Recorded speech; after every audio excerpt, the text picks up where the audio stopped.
Many of you had great advice in your discussion posts about how to calm a crying baby. I wanted to add to this some information about colic. Colic tends to occur between 2 to 3 weeks old to 3 months old and can be very difficult. Colic is diagnosed by the 3-3-3 diagnosis. The baby is crying for 3 hours a day, 3 times a week, for at least 3 weeks. It can be very frustrating. I had a colicky baby and it was very difficult to calm her. And it would really put your nerves on edge after listening to a crying baby, especially if you're tired and you know the baby's tired. So the main thing is to try to stay calm. If you don't stay calm, you could end up hurting your baby. This is how people end up shaking their babies, probably from this frustration. Or you can make the baby even more upset as babies pick up on your emotions. Another thing to try is the colic carry. This seems to have an almost magical effect on colicky babies a lot of the times. If you look at the picture in this slide, you'll see that it has to do with putting your arm or hands down on their abdomen and having them lie on you that way. It has something to do with the pressure on their abdomen, I think, that calms them.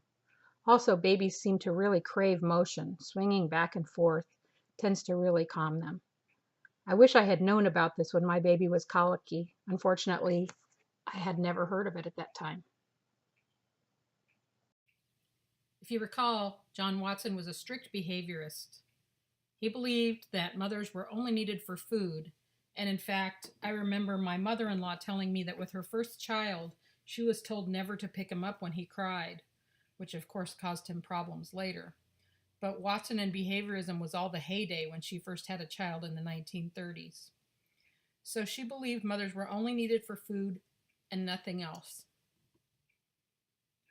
We'll find out later when we look at Harlow's monkeys in the next slide that comfort is also needed by babies. Bowlby came up with 3 different types of attachment: pre-attachment phase, the attachment in the making phase, and clear-cut attachment. During the pre-attachment phase, infants are mostly just operating on their reflexes still. They haven't really attached to a specific caregiver yet. Maybe their vision isn't good enough, their brain connections haven't made, all the important connections to their caregivers yet. And they'll pretty much go to anyone. At age 4 months, attachment in the making happens, and this is just attachment starting to happen. So for instance, when I went to see my granddaughter last week, and she's 4 months old, she recognized my voice and my smell, and she smiled at me. The phase of clear-cut attachment, however, is when separation anxiety and stranger anxiety occur. At this age, the baby really wants to be with their most important caregivers and people they know. And if you give them to a stranger or someone they haven't seen in a long time, they may cry. This is also the time at which social referencing starts. Social referencing is the idea that a child will look to its caregiver to decide how to react to something. For instance, if given to a stranger or asked to say hello to a stranger, a child will look back at their mother or father or caregiver for whether this is an okay thing to do or not. And you might see a child fall down and hurt themselves, and they'll look back at their parent to decide whether it's bad enough to start crying.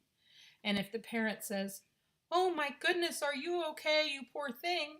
then the child may start crying. But if the parent says, "You're okay, come on over here," then the child may not cry. So this is what social referencing refers to. Konrad Lorenz came up with this idea of imprinting. So if you've ever seen the movie Fly Away Home or know much about geese, you'll know that geese will imprint on the first large thing that comes to them after they're born. Usually this is the mother goose, but I've seen videos of geese that have imprinted on dogs and cats and people. Konrad Lorenz had a group of geese imprint on him. He could call them, they'd come back to him at any time.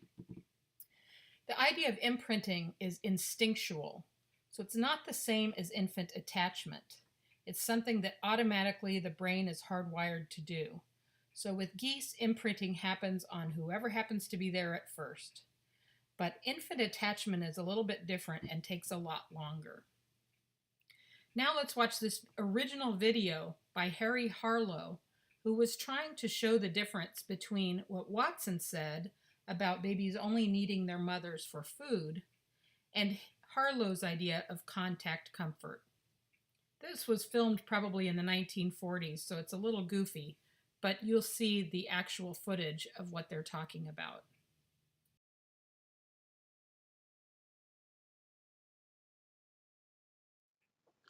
What are the different types of attachment? Secure attachment is what we like to see. Parent and child are in synchrony. They manage the dance of attachment well. The child's needs are met consistently. The parent is loving. And the child can rely on their parent and trust them to do what they need to do to take care of them. An anxious ambivalent attachment happens when a parent is not consistent. So the parent may be really loving sometimes and other times ignore the child. Or the parent may get in the child's way of development, maybe holding on to them too tight and not letting them be able to explore when they need to explore for developmental reasons. Maybe sometimes they're dismissive and don't pay attention to the child, and other times they are giving them comfort. So the child is anxious, becomes anxious because they're not sure what to expect. They can't rely on their parent to be consistently dancing well with them. The avoidant parent is generally, avoidant attachment is generally when the parent is unavailable or rejecting. So if a child is really neglected, the parent's never there, doesn't do anything for them, why would the child go to them to get their needs met? And when you watch this in the strange situation, you'll see that the child doesn't care if the parent is there or not, and they've learned that they cannot rely on their parent for anything, so why reach out to them? The disorganized attachment happens when a parent may have been frightening or traumatizing to the child. So the parent may be abusive. This isn't just neglect, but the child is actually afraid of the parent because the parent doesn't see their needs, may completely ignore them, and they also may be yelling at them and shaking them and doing other kinds of things that make the child feel very disorganized. So it takes two to tango means that it takes two people to have a relationship. Attachment actually works both ways. If you think about things that could get in the way of this, we talk about colic again. Colic makes attachment difficult sometimes because it rankles the parent to have the crying all the time. Another thing that can make attachment develop difficult in a difficult manner is disability, developmental problems. A child with autism or a child who is blind will not give particular eye gaze to the parent. And if you don't have that eye gaze, that loving gaze with your child, that can interfere with attachment. So it takes a lot of special effort to help parents and children with developmental disabilities to attach well.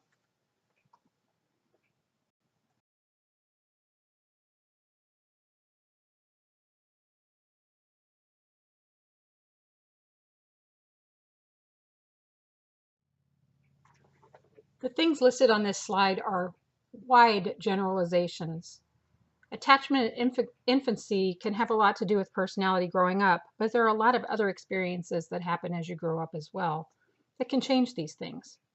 But in general, when we look at the wide variety of attachments and the abilities of people as they grow up, in the general population, infants who are securely attached grow up to be more socially competent. They get along well with others. They understand the dance of relationships. And they tend to become securely attached in later life, as we'll discover when we get into the adulthood chapters of this course. In general, avoidant infants will be aloof and uncaring with people. So those infants who didn't care or were not cared for, were neglected and didn't care whether their parent was there or not in the strange situation, maybe a parent who will be maybe an adult who will be uncaring with people as they get older, not want to attach. They may be the person who does not want to have a long-term relationship, but just likes to have, one-night stands or never wants to commit to a relationship. In general, Those anxious ambivalent infants who cannot depend on their parent to do what they need when it's needed, because they sometimes get it and they sometimes don't, may grow up to be needy and clingy in relationships. These are people like, if you've ever seen Single White Female movie from a long time ago, who tend to be very clingy with people. You know, I need you to be my friend all the time. I need you to be my boyfriend or girlfriend all the time. You need to be with me all the time, and I must be very important to you. They didn't grow up with this, and so they feel like they need it in adult relationships, and it can be very difficult to deal with people like that. And in general, those infants who are disorganized might be prone to act out in elementary school and not be in good control of their behavior. Again, all of these things can change if the person receives the kind of loving and caring and unconditional positive regard that they need as adults or in adult relationships. This can change their whole attitude toward attachment, as we'll see in later chapters. Remember developmental systems theory? This was the theory where we had a lot of circles. The child was in the middle. The family was at the next level. The family's workplace was in the next level. And in the following level was politics and the country kinds of policies that were going on. Remember how we talked about all of those things interacted with each other and had something to do with the child's development. So developmental systems theory, when looking at poverty, can explain a lot. If you think about poverty and how it affects the family, how it affects the family's ability to provide for the child, the fact that buying healthy, fresh food is too expensive for a lot of families in poverty. The fact that you cannot use bridge cards to buy soap in Michigan. It's not important to be clean, it's just important to have food. All these kinds of things can affect how the whole family interacts with each other. Poverty can affect stress levels. Poverty can affect the time of day people are working and not let them be available to their children. So you can see that all of these things can affect development. And there's more about this in your book.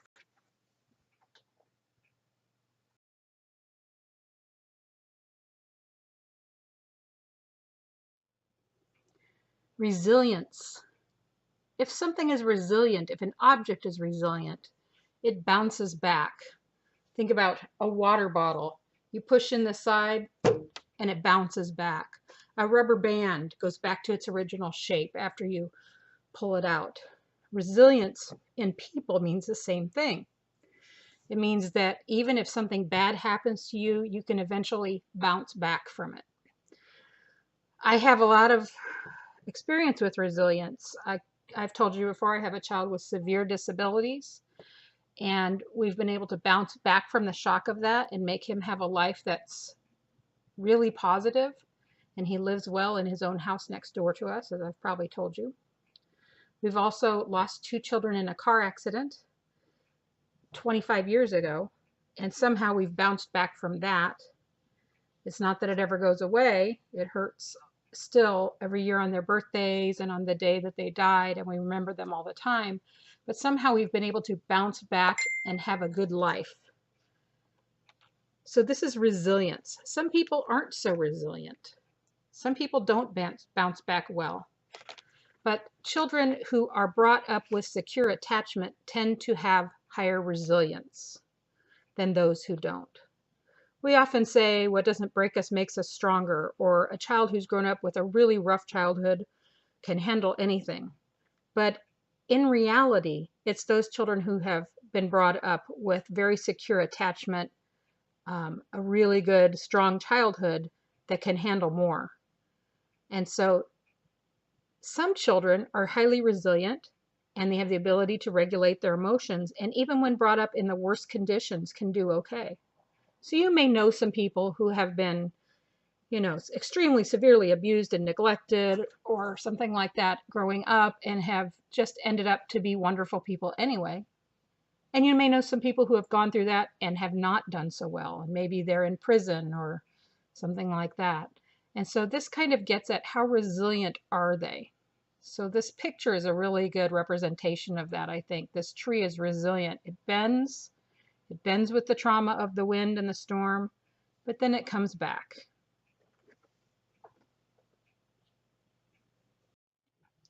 even though we were talking about resilience in the last slide, we want to talk a little bit about what happens in Romanian orphanages. This gets at how parents can shape the child's brain. Having parents around, having constant stimulation from others, having a secure attachment can make a brain work better because the synaptogenesis relies on outside stimulation. So watch this video to see what happens when children are raised without that kind of stimulation. A lot of times the outcomes become developmental disabilities with children who had normal brains to begin with. The idea of temperament refers roughly to personality. A long time ago, Jerome Kagan, a researcher, came up with 3 different types of personalities in infants. He talked about easy, difficult, and slow to warm up children. An easy child is a child who has a regular feeding and eating schedule. They sleep well. They are pretty much happy and easygoing. Nothing bothers them too much. A difficult infant is the more fussy infant. Maybe too much stimulation gets them upset quickly. Maybe they're colicky. They don't sleep well. They have a hard time regulating themselves. And a slow to warm up infant was the one that was characterized as kind of shy. This is the child that when you try to say hello to them, they sort of hang on to their father's leg and hide behind them. Since this research has happened, there have been a lot more personality characteristics for children devised. And 2 of the ones that Jerome Kagan is looking at now are called exuberance and shy. And I tend to look at these as meaning extroverted versus introverted. Because I'm personally an introvert, I'm somebody who cannot take a lot of stimulation. I don't like it when I don't like being in loud environments, especially sound really gets to me. And so if there's a lot of stimulation around me, I eventually will get upset and withdraw. And I believe that that's where my introversion comes in. I draw my energy from being quiet and from within myself. Whereas an exuberant person or an extrovert draws their energy from outside stimulation. These are people who love to be in loud places, around a lot of people, go Black Friday shopping, go to concerts and things like this. And they draw their energy from being around people. So when you look at this second video on here about the stimulation in the babies, think about how getting overstimulated is upsetting the more what he calls shy children, which I would say probably means more introverted, and how the excess stimulation excites and helps the children who are bound to be exuberant later to really relax and they enjoy it. It's an interesting dichotomy. Oxytocin is sometimes called the cuddle hormone. It's released when you hug somebody and you get that really good feeling. You're actually releasing this hormone that enhances attachment to that person. So when you're hugging somebody you really care about, you're going to attach to them even more the closer you get. It also increases nurturing in children. So when you're holding an infant and they snuggle up with you, like they put their head up under your neck, they are also releasing oxytocin in you so that you will feel more attached to them. And so it helps them attach to us, helps us attach to them, and it increases our nurturing. A recent study shows that oxytocin is regulated by a certain gene that they can identify in people, and you can have a high production of oxytocin or a low production of oxytocin. So you might think of this as people who are huggers and people who are not necessarily huggers. But the interesting thing is that if you have an attachment style that's kind of messed up because maybe your childhood wasn't very trusting for you, and so you have an avoidant attachment style or something like that, as we talked about before, having that gene that gives you more production of oxytocin can make you prone to having the environment change your attachment style. So if you get with a partner or somebody who really cares about you and loves you and you feel like you can trust them over time, your attachment style may change to a secure one. Erik Erikson stages can be somewhat confusing because of the way they are labeled. Erik's stage autonomy versus shame and doubt that happens at around age 2 really stems from the fact that around age 2, infants begin to realize that they are separate from their parents. They start to have sort of a brain shift where they realize that they can do things differently than their parents want them to, but they don't necessarily have to do everything that their parents say. And this is when you get the terrible twos and the no. So once I discover that I am not a part of this other person, but I am my own person, and I realize I'm separate, I'm starting to develop some pride. But I may also develop shame if I do things wrong. And so look at figure 4.8 on page 129 to see what this experience may look like. As far as socialization goes, temperament does seem to make a difference. Those children who are really slow to warm up, what we call slow to warm up temperament, maybe a little shy, quiet, fearful, they're more likely to follow the rules given by their parents and by teachers. Those children who are more emotionally intense, more uninhibited, more exuberant, more active, are less likely to follow rules. So these things can affect socialization.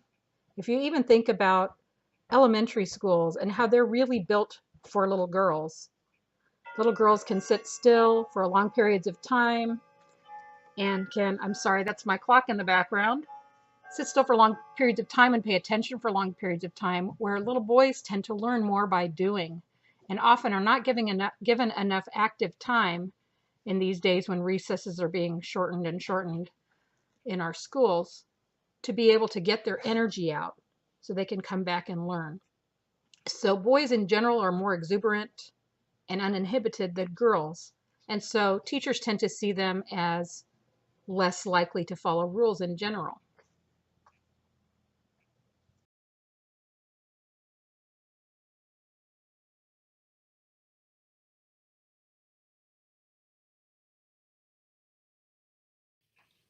What do you do if you have to have a conversation with a difficult person? If you know you're going to be talking to someone that is sort of angry or not easy to get along with or doesn't listen well, don't you sort of couch what you say and how you say it to fit their needs so that you can communicate with them? Hopefully that works for you. Goodness of fit is really important with infants as well. It's up to parents to make this happen. Obviously, the infant doesn't have the ability to do this. So rather than making an infant fit to your lifestyle, your personality, it's really important for parents to try to find what works for their child. And sometimes it's different for each child so that they can do their best to make contact and get well attached to that child.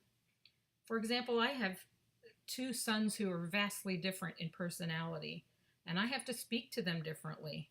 I have one who's very sensitive, shy, has a lot of anxiety, and I speak to him in a more loving, caring, can I help you kind of way. And I have another son who's very extremely confident, very sporty, just cool and awesome, and and feels really good about himself.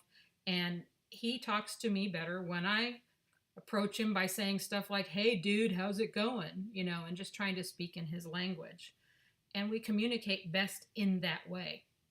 I don't try to use the other way with him because it doesn't work. It completely turns him off and he shuts down and doesn't talk to me. So goodness of fit is really important, and helping parents to have goodness of fit with their children will enhance the relationship. The most important qualities of daycare: attachment. Do the caregivers attach to the children? Do the children feel attached to the caregivers as if they can go to them when they need help? Having a low student to teacher ratio is really important as well. Think about infants in an infant room. Sometimes it's a 2 teachers to 4 infants. And so you've got 4 newborns and they're all for you to take care of. It's really difficult to attach and give them all what they need. Infants pretty much need one-on-one when they're awake in order to thrive. And consistency of caregivers. Does the daycare switch the caregivers around the different classes, or do they keep the same people with the same kids? Is there a lot of turnover, or do people stay there a long time? These things really make a difference for children.